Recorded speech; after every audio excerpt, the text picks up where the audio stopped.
నమస్తే అండి. Welcome to my channel. Please like, share and subscribe. Hi అండి, అందరూ ఎలా ఉన్నారు? అందరూ కలిపి వంట అయితే చేసుకుంటున్నామని చెప్పాను కదా మీకు.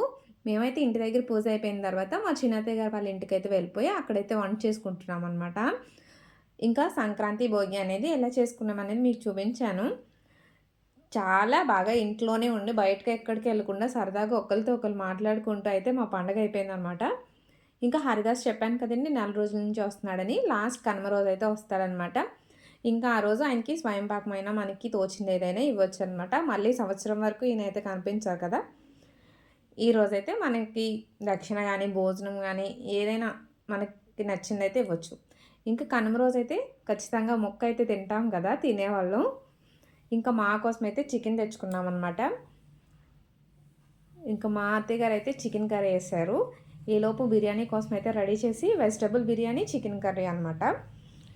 ఎంత ఎక్కువ పనైనా అందరూ కలిసి చేసుకుంటే బాగుంటుంది కదండీ! ఇప్పుడైతే అస్సలు ఎవరికీ నచ్చదనుకోండి ఈ జనరేషన్‌లో. మన ఇంట్లో మనం చిన్న చిన్నగా వండుకు తినడం, లేదంటే హోటల్‌కెళ్ళి తినేయడం అనేది అయితే నచ్చిద్ది. కానీ ఇదైతే చాలా బాగుందనమాట. 4 రోజులు ఎంత స్పీడ్‌గా గడిచిపోయినాయో మాకే తెలియలేదు.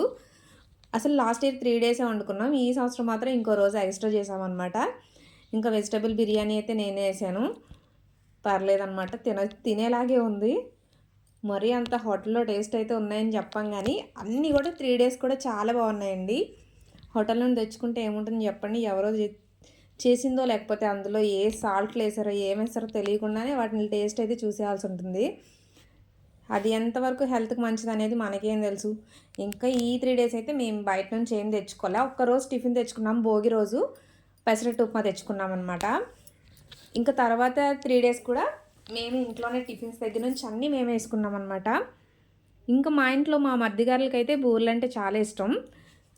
ఇంకా వాళ్ళ కోసమని కాదు అందరూ తిన్నాము. అండ్ కనుమ రోజు నైవేద్యం పెట్టుకోవడానికి కూడా అందరూ బూరెలేసుకుంటారు. మేము కూడా బూరెలు వేసేసుకున్నామనమాట. కనుమ రోజు ముఖ్యంగా వ్యవసాయం చేసే వాళ్ళైతే పశువుల్ని పూజిస్తారు. ఇంకా ఇదివరకైతే ఇళ్ళ దగ్గర ఉండేవి కాబట్టి ఇంటి దగ్గర చేసేవారు. ఇప్పుడు అలా పశువులను పూజించడం ట్రాక్టర్లు వచ్చేసినాయి కదండీ! చేసేవాళ్ళు ఉన్నవాళ్ళు చేస్తారు ఖచ్చితంగా. మాకైతే లేవు కాబట్టి మేమేమి అట్లాంటివి ఏం చేయలేదన్నమాట. ఇదివరకు కనుమ అంటే వాళ్ళ ఇంట్లో ఉండే పశువుల్ని పూజించుకునేవాళ్ళు అనమాట. పొలం దున్నటానికి ఎద్దుల్ని వాటిని వాడేవారు కదండీ! వాటిని అలాగే ఇంటి దగ్గర ఎవరైనా బొమ్మల కొలువులు కానీ అలాంటివి పెట్టుకునే వాళ్ళు పెట్టుకుంటారు. మాదైతే చాలా సింపుల్గా అయిపోయిందనమాట. ఇంకా గులాబీ పూలు అయితే మా అత్తయ్య గారి ఇంటి దగ్గర పాదులా ఉంటుందన్నమాట చెట్టు. ఇంకా అస్తమానం ఒక్క పువ్వన్న ఉంటుంది చెట్టుకి. ఇదైతే బాగున్నాయని చెప్పి మీకు చూపించాను అనమాట. ఇంకా వంట చేసుకుంటూ అలా మాట్లాడుకుంటూ 3 డేస్ అలా గడిచిపోయినాయో మాకే తెలియలేదు. భలే సరదాగా అయితే గడిచిపోయింది సంక్రాంతి అంతా. మీరందరూ ఎలా చేసుకున్నారండి? సంక్రాంతి అంటే కోడి పందాలు అలాగే ఇంకా బయట అన్నీ ఉంటాయి. అవన్నీ బయటికి వెళ్ళే మగవాళ్ళకే నాకు తెలిసి సంక్రాంతి అంటే. ఇంట్లో ఉండే వాళ్ళకి మాత్రం ఏం వెరైటీస్ చేసామా, ఏం వండుకు తిన్నామా అన్నట్టే ఉంటుంది. అలా ఎవరింట్లో వాళ్ళే వండుకు తింటే ఏం బాగుంటుంది చెప్పండి? ఇలా చక్కగా అమ్మ వాళ్ళ ఇంటికి, అత్త వాళ్ళ ఇంటికి వెళ్ళి సంక్రాంతి చేసుకుంటే బాగుంటుంది కదా! దగ్గర దగ్గర ఉంటే ఇక్కడ 2 డేస్, అక్కడ 2 డేస్ అలా చేసుకున్నా కానీ చాలా బాగుంటుంది. ఎందుకంటే ఇక్కడ మన వాళ్ళే, అక్కడ మన వాళ్ళే. వాళ్ళని వదిలేయకూడదు, వీళ్ళని వదిలేయకూడదు. ఇంకా మా ఇంటిదే అది మా ఊర్లో ధనలక్ష్మి తల్లి టెంపుల్ కూడా అనమాట ఇది. కనుమ రోజైతే ఇక్కడ ఈ 4 రోజులు కుంకుమ పూజలు చేస్తారు. కనుమ రోజైతే ఇక్కడ భోజనాలు కూడా పెడతారనమాట. ఇంకా కనుమ రోజు ముఖ్యంగా చేసేది ఇది. మాకైతే శంకుని సాగనంపడం అని చెప్తారనమాట. నేను మామూలుగా విన్నది సంక్రాంతి లక్ష్మి వస్తుంది కదా! మనమే మన ఇంట్లోనే ఉండిపోమని స్వార్థంగా అడగకూడదంట. ఇంకా లాస్ట్ రోజైతే ఈ నెల రోజులు చందమామను ముగ్గులో పెడతాం కాబట్టి ఆయన్నైతే సాగనంపేస్తాము.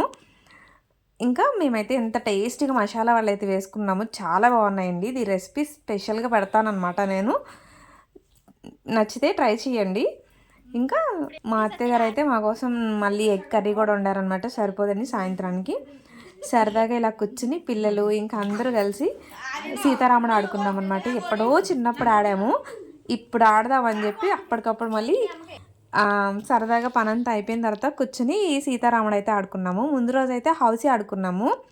సరే హౌసీ ఆడుకున్నాము. సీతారాముడు ఎప్పుడో ఆడుకున్నాము. అసలు గుర్తు కూడా లేదు. ఎన్ని మార్క్స్ ఇవ్వాలని చెప్పి మా పెద్దవాళ్ళు అయితే ఇంకా బస్సులో అప్పుడప్పుడు ఆడుకుంటారంట స్కూల్ నుంచి ఇంటికి వచ్చేటప్పుడు. ఇంకా వీళ్ళైతే రాశారనమాట, మా ఆడబడుచు మా పెద్దోడు కలిపి రెడీ చేశారు. ఇంకా ఒకరోజు హౌసీ, ఒకరోజు సీతారాముడు, ఒకరోజు సరదాగా కూర్చొని మాట్లాడుకుని కబుర్లు చెప్పుకున్నాము. ఎప్పుడు ఎవరింట్లో వాళ్ళే ఉంటాము, పండగకి అలా వద్దు అని చెప్పి. చాలా బాగా నచ్చింది మా పిల్లలకు కూడా సంక్రాంతి అనేది. మీరు ఎలా సెలబ్రేట్ చేసుకున్నారు అనేది కామెంట్ చేయండి. వీడియో నచ్చితే లైక్ చేయండి. Thank you for watching.